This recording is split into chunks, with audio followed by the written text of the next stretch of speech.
قرآن مجید کے آغاز میں اللہ تعالیٰ فرماتے ہیں الحمدللہ رب العالمین، تمام تعریف اللہ کے لیے ہے۔ کون؟ اللہ، رب العالمین، جو رب ہے تمام جہانوں کا۔ رب، ہاں رب کون ہوتا ہے؟ رب وہ جو ہمارا خالق ہے، صرف ہمارا نہیں بلکہ تمام کائنات کا، وہ جو سب کا مالک ہے، جس نے صرف پیدا نہیں کیا بلکہ وہ ان سب کا مالک بھی ہے، اور پھر صرف مالک ہی نہیں بلکہ ان کا مدبر بھی ہے، ہر چیز کو رزق دے رہا ہے، ہر چیز کی رہنمائی کرنے والا ہے۔ سب تعریف اسی کے لیے ہے۔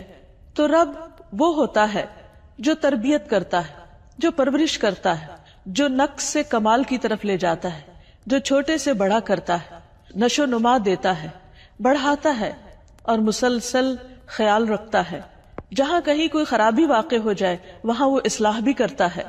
وہ رب صرف انسانوں کا نہیں، حیوانوں کا نہیں بلکہ تمام مخلوقات کا پیدا کرنے والا ہے، اور ان تمام کی ہدایت اور اصلاح کا کام بھی کرتا ہے۔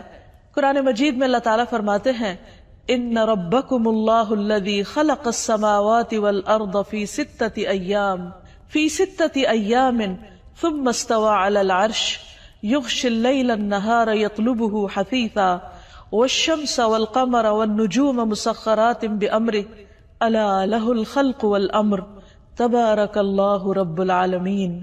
بے شک تمہارا رب اللہ ہے جس نے آسمانوں اور زمین کو 6 دن میں پیدا کیا، پھر وہ عرش پر بلند ہوا، رات کو دن پر اڑا دیتا ہے، یعنی رات دن پر چھا جاتی ہے تو ہر طرف اندھیرا ہو جاتا ہے، جو تیز چلتا ہوا اس کے پیچھے چلا آتا ہے، اور سورج اور چاند اور ستارے اسی نے پیدا کیے، اس حال میں کہ سب اسی کے حکم کے تابع ہیں، وہی ان سب کو کنٹرول کر رہا ہے۔ سن لو، پیدا کرنا اور حکم دینا اسی کا کام ہے۔ بہت برکت والا ہے اللہ جو سارے جہانوں کا رب ہے، جو ہر آن اپنی تخلیق کے اندر، اپنی مخلوقات کے اندر وسعت پیدا کر رہا ہے، وہی جو زندگی دیتا ہے، وہی جو موت دیتا ہے، وہی جو ان سب کو انسانوں کے فائدے کا بناتا ہے۔ تو ہمارا ایمان ہے اس ذات پر، ہم اس کو اپنا رب مانتے ہیں، صرف ہم ہی نہیں پوری کائنات اس کو اپنا رب مانتی ہے۔ تو اللہ جو رب العالمین ہے، ہمیں اس کا حق ادا کرنا ہے، اس کو اپنا آقا سمجھنا ہے، اس کی اطاعت کرنا ہے، اس کی عبادت کرنا ہے، کیونکہ یہ اس کا حق ہے۔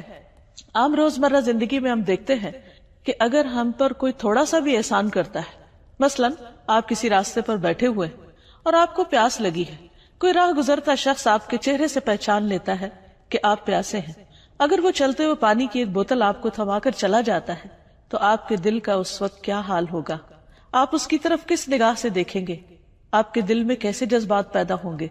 خود بخود آپ کا دل چاہے گا کہ آپ اس کا شکریہ ادا کریں، آپ اس کے لیے دعا کریں، حالانکہ آپ اس کو جانتے نہیں، آپ اس کو پہچانتے نہیں، اس کی پہچان صرف یہ ہے کہ اس نے پیاس کے وقت آپ کو پانی پلایا۔ تو اگر ایک انسان کا جو اجنبی ہے، جس نے صرف ایک احسان کیا ہم پر، اس کا ہم اتنا حق مانتے ہیں، تو پھر وہ جو دن رات ہمیں کھلاتا ہے، پلاتا ہے اور ہماری تمام ضروریات پوری کرتا ہے، اس کا ہم پر کیا حق ہوگا؟ اس کا حق یہ ہے کہ ہم اس کو پہچانیں، اس کی صفات کو جانیں، ان کو مانیں، ان کو اکنالج کریں، اور جو کچھ وہ کرتا ہے اس کو اپریشیٹ کریں، اس کا شکر ادا کریں، اس کے آگے جھک جائیں، ہر آن ہر لمحہ اپنے دل میں اس کو یاد کریں، اور صرف دل ہی میں نہیں، زبان پر بھی اس کے شکر کے الفاظ اور اس کی عبادت کے اظہار کے طور پر جو وہ ہم سے چاہتا ہے وہ کہنے والے بنے، اور پھر اپنی ساری زندگی کو اس کے حکم کے تابع کر لیں۔ جیسے زمین و آسمان کی تمام چیزیں اس کی اطاعت میں لگی ہوئی ہیں، آسمان اس کے حکم سے قائم ہے، سورج اس کے حکم سے نکلتا ہے اور اس کے حکم سے غروب ہوتا ہے، اور اسی کے حکم سے پھر دوبارہ طلوع ہوتا ہے، چاند اور ستارے اسی کے حکم سے مسلسل اپنی گردش میں رواں دواں ہیں، کھیتیاں وہ اگاتا ہے، بارش وہ برساتا ہے۔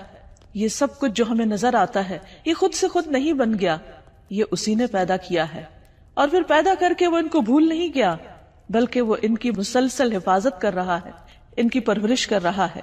تو اللہ سبحانہ وتعالی نے قرآن مجید پہ اپنا سب سے پہلا تعارف رب ہی کے حوالے سے کیا ہے کہ الحمدللہ رب العالمین، قرآن مجید میں یہ نام بہت کثرت کے ساتھ استعمال ہوا ہے، تقریباً 900 بار یہ لفظ آتا ہے اور مختلف معنوں میں آتا ہے، مختلف مقامات پر آتا ہے، کیونکہ یہ صفت وہ صفت ہے، یہ نام وہ نام ہے کہ جس کے اندر بہت سی صفات اکٹھی ہو گئی ہیں بیک وقت.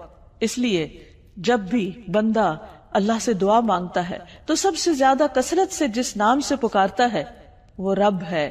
قرآن مجید کی بہت سی دعائیں ربنا یا ربی سے شروع ہوتی ہیں، کیونکہ انسان جب اللہ سبحانہ وتعالیٰ کے انعامات کو اور احسانات کو یاد کرتا ہے تو خود بخود اس کے منہ سے یا رب نکلتا ہے، یا ربی نکلتا ہے. اور ایسا ہونا بھی چاہیے، اس لیے کہ جس نے ہمیں پیدا کیا، جو ہمارا اصل مالک ہے، اس سے زیادہ ہمارا خیال رکھنے والا اور کون ہو سکتا ہے، جو صرف ہمارے ظاہر کو نہیں ہمارے باطن کو بھی جانتا ہے، جو ہمارے کہے بغیر ہماری ضروریات کو پہچانتا ہے، وہی ہے ہمارا رب. رسول اللہ صلی اللہ علیہ وسلم بھی اپنے رب کو ربی یا ربنا کہہ کر پکارتے تھے، اور بہت سی دعاؤں میں اس کا ذکر ملتا ہے.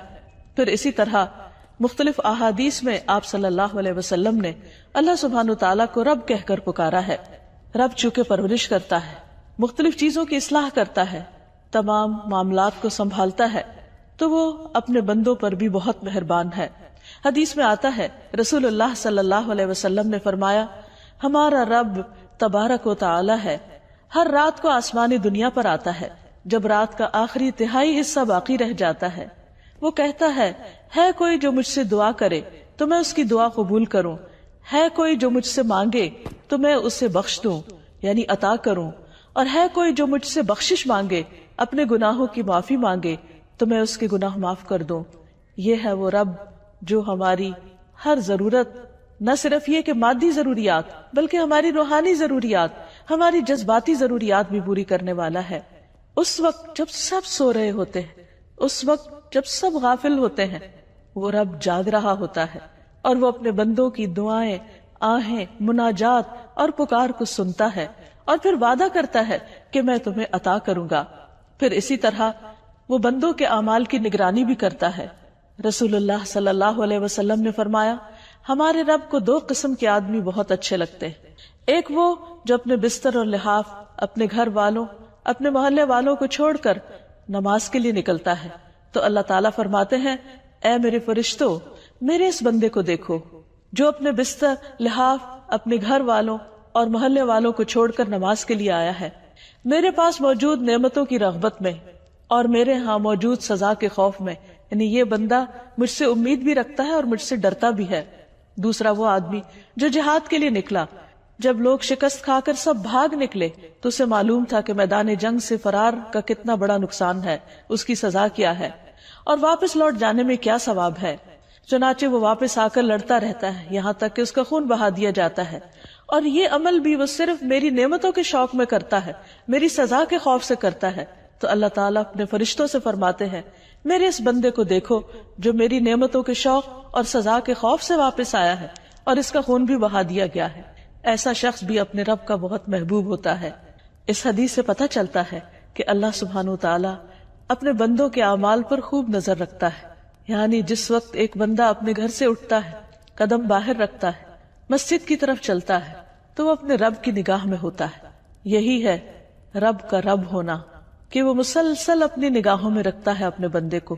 پھر یہ کہ رب صرف بندوں کے اعمال کی نگرانی ہی نہیں کرتا، صرف وہ دیکھتا ہی نہیں کہ میرا کون بندہ کیا کر رہا ہے، بلکہ وہ ان کے اعمال کی بھی پرورش کرتا ہے. بندوں کی پرورش تو کرتا ہی ہے، بندوں کو تو بڑھاتا ہے، بندوں کے رزق کا انتظام تو کرتا ہے، لیکن وہ ان کے اعمال کو بھی بڑھاتا ہے. ایک حدیث میں آتا ہے کہ جو مسلمان بھی اپنی پاک کمائی سے کوئی چیز صدقہ کرتا ہے اور آسمان کی طرف صرف پاک ہی چڑھتا ہے، وہ صدقہ گویا رحمان عز و جل کی ہتھیلی پر رکھا جاتا ہے. سوچئے جب ہم کسی کو کچھ دیتے ہیں تو یہ سمجھتے ہم شاید کسی انسان کے ہاتھ پر رکھ رہے ہیں، لیکن اگر وہ پاک کمائی میں سے ہوتا ہے تو وہ آسمان کی طرف چڑھ جاتا ہے اور اللہ سبحانہ وتعالی اسے اپنے ہاتھ میں لے لیتا ہے، پھر اس کو بڑھاتا ہے، پھیلاتا ہے. جس طرح تم میں سے کوئی اپنے گھوڑے کے بچے یا پچھیرے کو پالتا ہے، اس کی نشو نما کرتا ہے، اس کی تربیت کرتا ہے، اس کو بڑا کرتا ہے، یہاں تک کہ وہ ایک کھجور ایک پہاڑ کے برابر ہو جاتی ہے.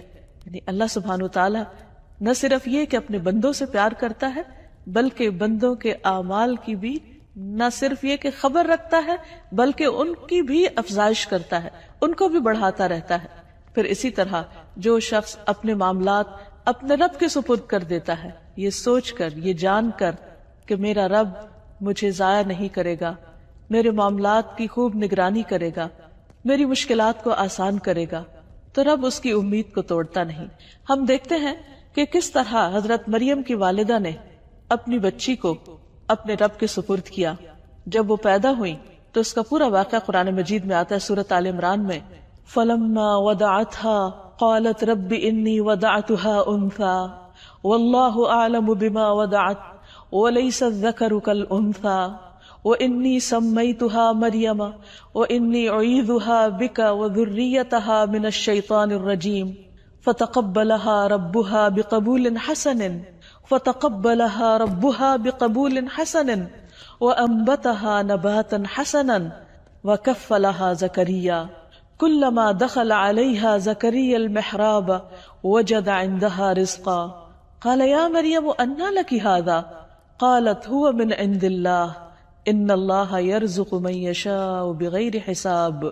پھر جب بچی پیدا ہوئی تو کہنے لگی، اے میرے رب، اپنے رب کو پکارا، میرے ہاں تو لڑکی پیدا ہوئی ہے، حالانکہ جو کچھ اس نے جنا اسے اللہ خوب جانتا تھا، اور لڑکا لڑکی کی طرح نہیں ہوتا۔ اب میں نے اس کا نام مریم رکھ دیا، اور اس کو اور اس کی اولاد کو شیطان مردود سے بچا کر تیری پناہ میں دیتی ہوں۔ بس اس کے رب نے اسے اچھی قبولیت کے ساتھ قبول کر لیا۔ یعنی رب صرف اعمال ہی قبول نہیں کرتا، بندوں کی نیتیں بھی قبول کرتا ہے، ان کے ارادے اور ان کے شوق کی بھی قدردانی کرتا ہے، اور اس کو بھی آگے بڑھاتا ہے، اور اس میں بھی برکت پیدا کرتا ہے۔ تو رب نے اس بچی کو قبول کر لیا اور اچھی نشو نما کے ساتھ اس کی پرورش کی، یعنی اس کی پرورش کا خود بندوبست کیا، اور زکریا علیہ السلام کو اس کا کفیل بنا دیا۔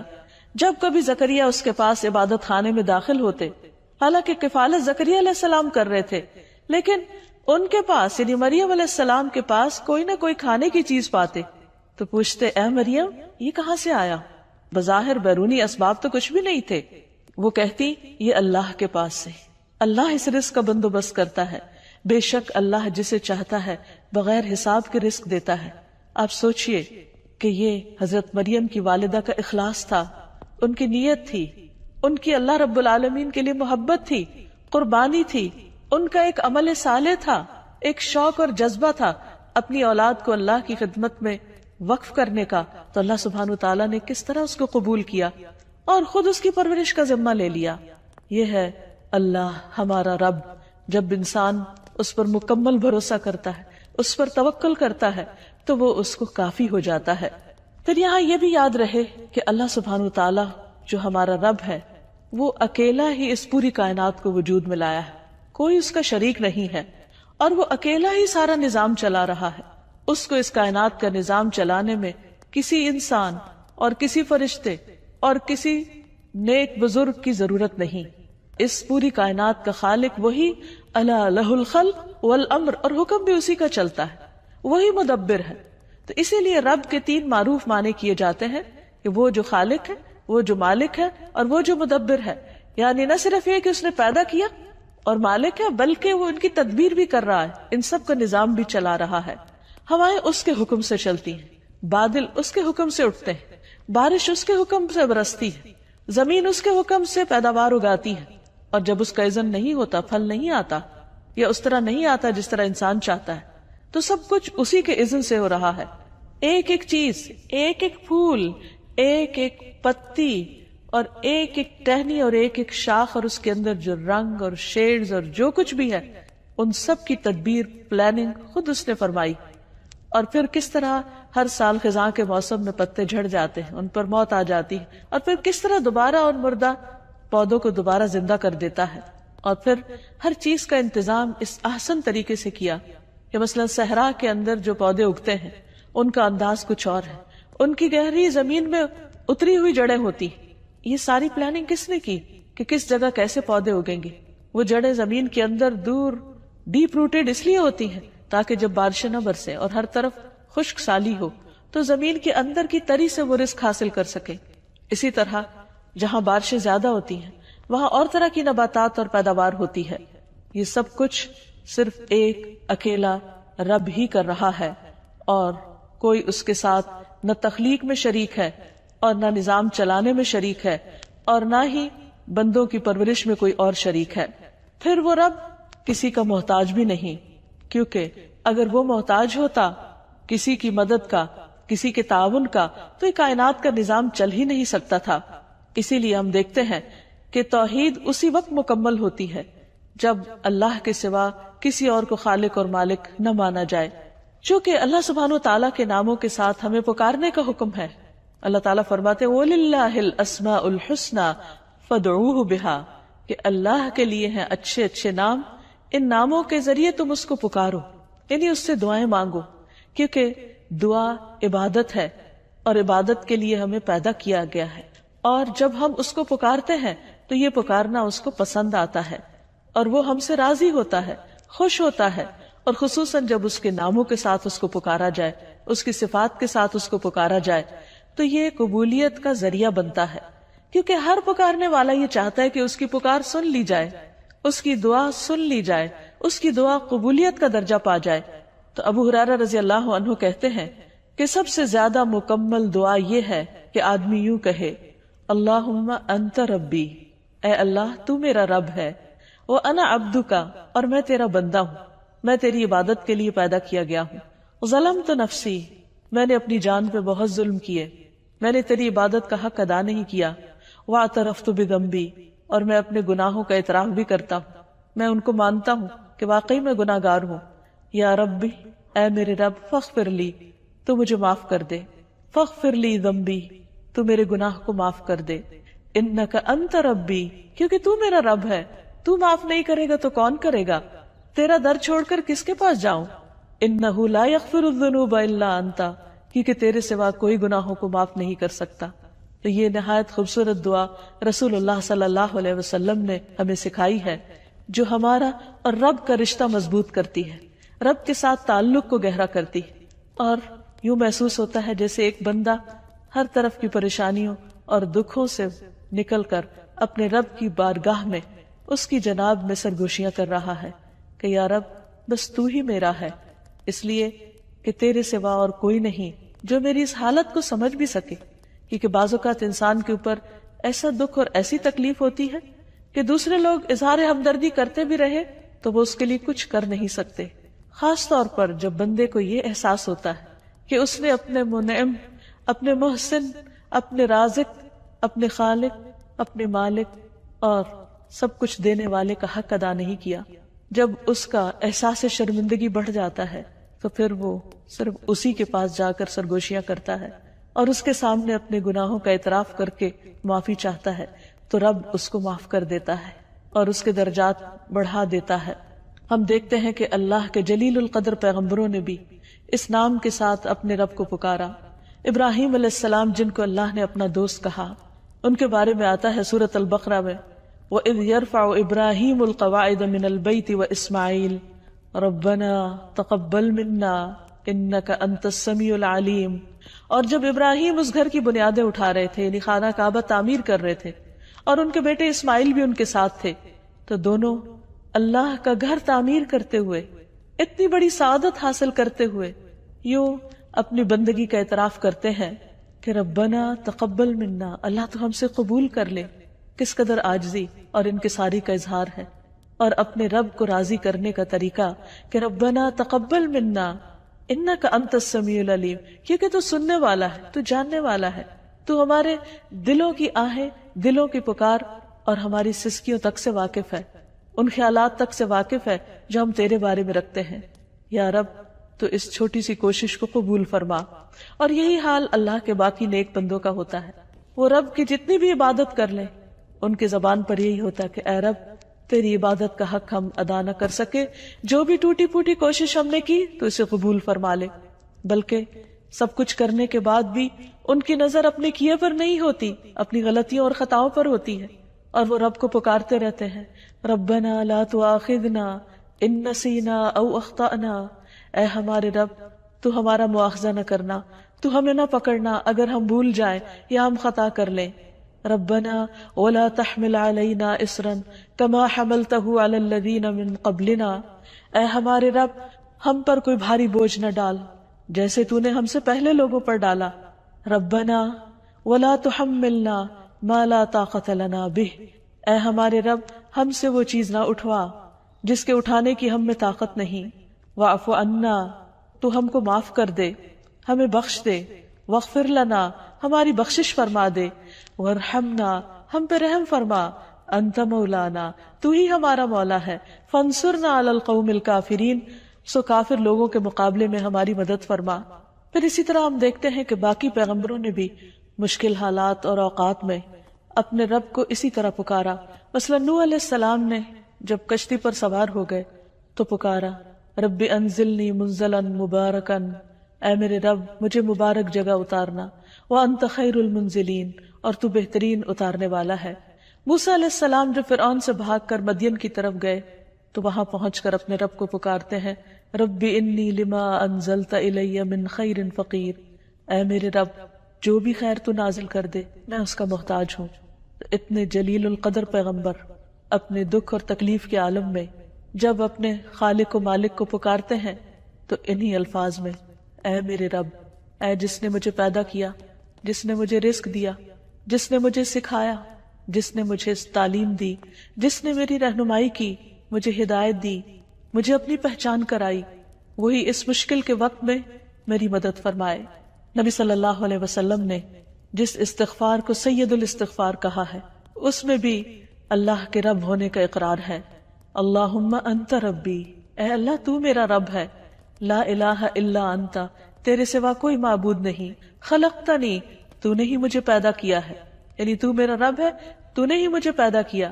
وانا عبدک، اور میں تیرا بندہ ہوں، یعنی تو رب ہے، تو آقا ہے، تو مالک ہے، تو حاکم ہے، تو الہ ہے، اور میں عاجز بندہ. سوچئے یہ کون کہہ رہا ہے؟ اللہ کے رسول صلی اللہ علیہ وسلم تمام انسانیت کے سردار ہیں، جو تمام پیغمبروں کے سردار ہیں، جو انسانیت میں سب سے اعلیٰ و عرفہ مقام رکھتے ہیں. ان کی بندگی کے اظہار کو دیکھیے کہ کس طرح اپنے رب کو پکارتے ہیں. وَأَنَا عَبْدُكَ، میں تیرا بندہ ہوں. وَأَنَا عَلَىٰ عَهْدِكَ وَوَعْدِكَ مَا اسْتَطَعْتُ، اور میں تیرے عہد اور وعدے پر جتنی مجھ میں استطاعت ہے قائم ہوں. اعوذ بک من شر ما صنعت، میں تیری پناہ چاہتا ہوں اس شر سے جو میں نے کیا. ابوء لک بنعمتک علیہ، تیری جو بھی نعمتیں مجھ پر ہیں میں ان کا اعتراف کرتا ہوں. یہ ہے ایک بندے اور رب کا تعلق. وابوء لک بذنبی، اور میں تیرے سامنے اپنے گناہوں کا اعتراف کرتا ہوں. فاغفر لی، تو مجھے معاف کر دے، تو مجھے بخش دے. فإنہ لا یغفر الذنوب الا انت، کیونکہ تیرے سوا گناہوں کو کوئی نہیں بخش سکتا. اسی طرح ایک بندہ مومن جب اپنے رب کو پہچان لیتا ہے تو اپنے سارے امور اسی کے حوالے کر دیتا ہے. سارے دن کے کام کاج میں تو اپنے رب کو یاد کرتا ہی ہے. جب سونے کے لیے جاتا ہے تو اپنے آپ کو اپنے رب کے حوالے کر دیتا ہے، کیونکہ اسے نہیں معلوم کہ سونے کے بعد دوبارہ اس کو جی اٹھنا نصیب ہو یا نہ ہو، کیونکہ دوبارہ اٹھنا بھی رب کے اذن ہی سے ہے. نبی صلی اللہ علیہ وسلم نے فرمایا جب تم میں سے کوئی شخص اپنے بستر پر جائے تو اپنا بستر جھاڑے، اس لیے کہ وہ نہیں جانتا کہ اس کے پیچھے کیا چیز اس میں داخل ہو گئی. پھر کہے بسمک ربی وضعت جنبی وبک ارفعہ ان امسکت نفسی فارحمها وان ارسلتها فاحفظها بما تحفظ به عبادک الصالحین. اے میرے رب، اے میرے رب، تیرے ہی نام سے میں نے اپنا پہلو رکھا، تیری ہی مدد سے میں خود کو اٹھاؤں گا.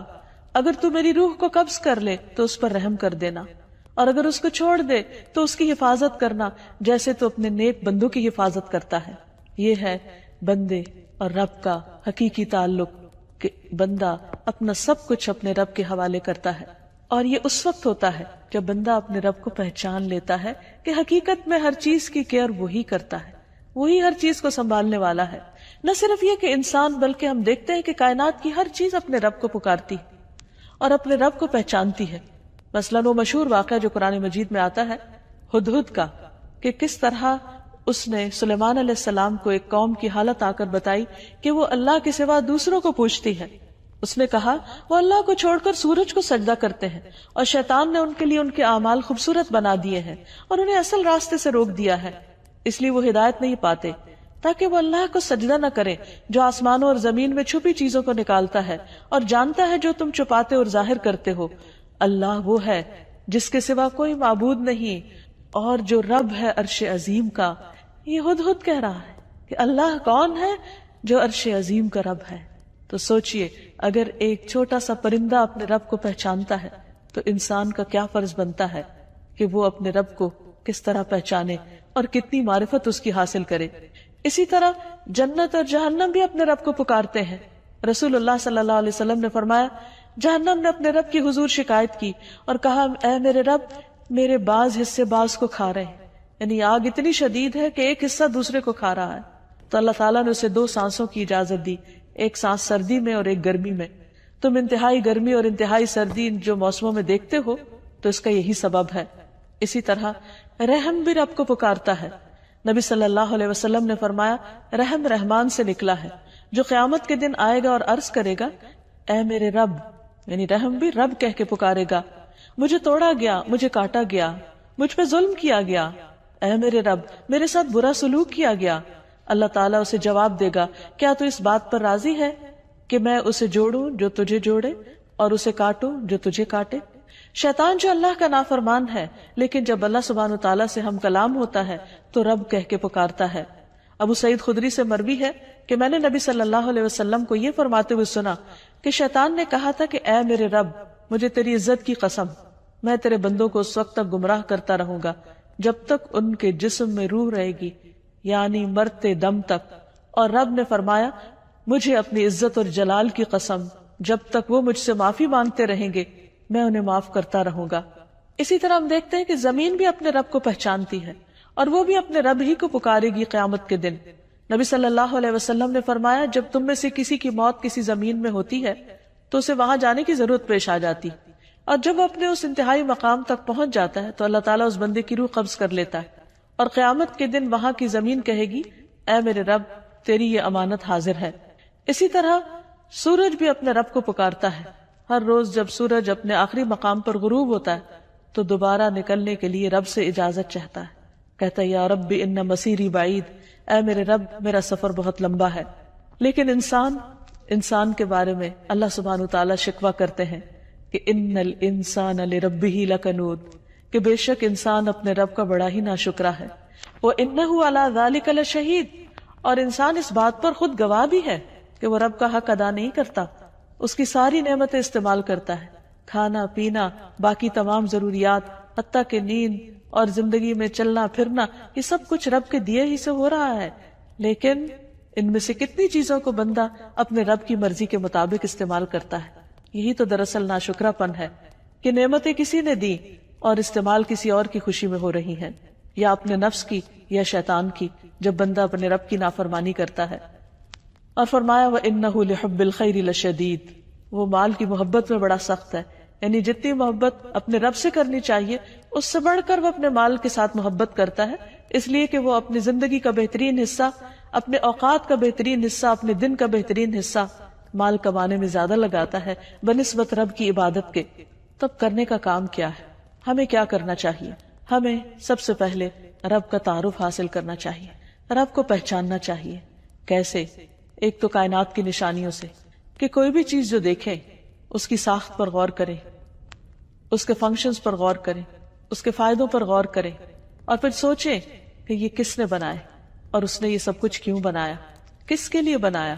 یقیناً ہم سب کے لیے، اور پھر اس کا شکر ادا کریں۔ دوسرا طریقہ یہ ہے کہ اس کی کتاب کو پڑھیں، قرآن مجید کا مطالعہ کریں، اور اس میں رب کے جو جو کام بتائے گئے ہیں کہ رب کیا کچھ کرتا ہے اس کی معلومات حاصل کریں۔ پھر نبی صلی اللہ علیہ وسلم نے اپنے رب کے ساتھ کیسا تعلق قائم کیا اس کو جانیں، اور پھر اپنی زندگی میں اٹھتے بیٹھتے اپنے رب کو یاد کریں۔ جیسے ابراہیم علیہ السلام نے کہا تھا کہ رب العالمین کون ہے، میرا رب کون ہے، الذی خلقنی فہو یہدینی، کہ جس نے مجھے پیدا کیا پھر اسی نے مجھے ہدایت دی، والذی هو یطعمنی ویسقینی، وہ جو مجھے کھلاتا ہے اور پلاتا ہے، وَإِذَا مَرِضْتُ فَهُوَ يَشْفِينِي، اور جب میں بیمار ہوتا ہوں تو وہی مجھے شفا دیتا ہے، وَالَّذِي يُمِيتُنِي ثُمَّ يُحْيِينِي، وہ جس نے مجھے زندگی دی جو مجھے موت دے گا، وَالَّذِي يُمِيتُنِي ثُمَّ يُحْيِينِي، وہی جو مجھے موت دے گا پھر دوبارہ زندہ کرے گا. والذی اطمع ان یغفر لی خطیئتی یوم الدین، اور وہ جس سے مجھے امید ہے کہ وہ یوم الدین کو میری خطائیں معاف کر دے گا. رب ہب لی حکما والحقنی بالصالحین، اے میرے رب مجھے حکمت عطا کر، حکم عطا کر اور مجھے صالحین کے ساتھ ملا. تو ابراہیم علیہ السلام کس طرح اپنے رب کے ساتھ تعلق رکھتے ہیں کہ اپنی تمام باتیں اپنے رب کے ساتھ شیئر کر رہے ہیں، اپنی امیدیں اور اپنے دل کے حالات اپنے رب کے سامنے رکھ رہے ہیں. تو ہمارے لیے بھی یہی ہے کہ ہم اپنی چھوٹی سے چھوٹی ضرورت اور بڑی سے بڑی ضرورت میں ہر حال میں اپنے رب کی طرف رجوع کرنے والے بنیں، اور پھر جب قرآن مجید کا مطالعہ کریں تو ربانی بن جائیں، رب والے بن جائیں، کیونکہ کتاب کے پڑھنے اور پڑھانے کا یہی تقاضا ہے. اور پھر رب کی پہچان دراصل ایمان کی علامت ہے. جو شخص دنیا میں اپنے رب کو پہچانے گا قبر میں بھی جواب دینے کے قابل ہوگا، کیونکہ جب فرشتے آئیں گے قبر میں مردے کو دفنانے کے بعد اور اس کو اٹھا کر بٹھائیں گے تو اس سے جو پہلا سوال کریں گے وہ کیا ہوگا؟ من ربک کا، تیرا رب کون ہے؟ تو جس نے دنیا میں اپنی زندگی میں اپنے ہوش و حواس میں اپنے رب کے ساتھ تعلق قائم کیا وہ وہاں بھی جواب دے پائے گا کہ ربی اللہ، میرا رب اللہ ہے. اس لیے یہ کوئی معمولی چیز نہیں کہ ہم رب کے ساتھ تعلق قائم کریں، یہ ہماری ضرورت ہے، اس میں ہمارا اپنا فائدہ ہے. اور پھر اپنی ساری زندگی کو اپنے رب کے سپرد کر دیں جیسے ابراہیم علیہ السلام نے کیا. اپنے مشکلات میں اپنے رب پر توکل کریں، اپنے رب کے رب ہونے پر راضی ہو جائیں تو رب ہمیں راضی کر دے گا. صبح و شام رضیت باللہ ربا وبالاسلام دینا وبمحمد رسولا پڑھتے رہیں، کیونکہ جو یہ کہتا ہے حدیث میں آتا ہے اس نے ایمان کا مزہ چکھ لیا، اس نے ایمان کا لطف اٹھا لیا. اور جو اللہ کے رب ہونے پہ راضی ہو گیا اور محمد صلی اللہ علیہ وسلم کے رسول ہونے پہ راضی ہو گیا، اسلام کے دین ہونے پہ راضی ہو گیا، اس کے لیے جنت واجب ہو گئی. تو اللہ تعالیٰ سے دعا ہے کہ وہ ہمیں اپنی عبادت کی توفیق عطا فرمائے، ہمیں اپنی معرفت دے اور اپنا قرب نصیب کرے، صرف دنیا میں نہیں آخرت میں بھی ہمیں اپنے مقرب بندوں میں شامل کر لے. وآخر دعوانا ان الحمد للہ رب العالمین.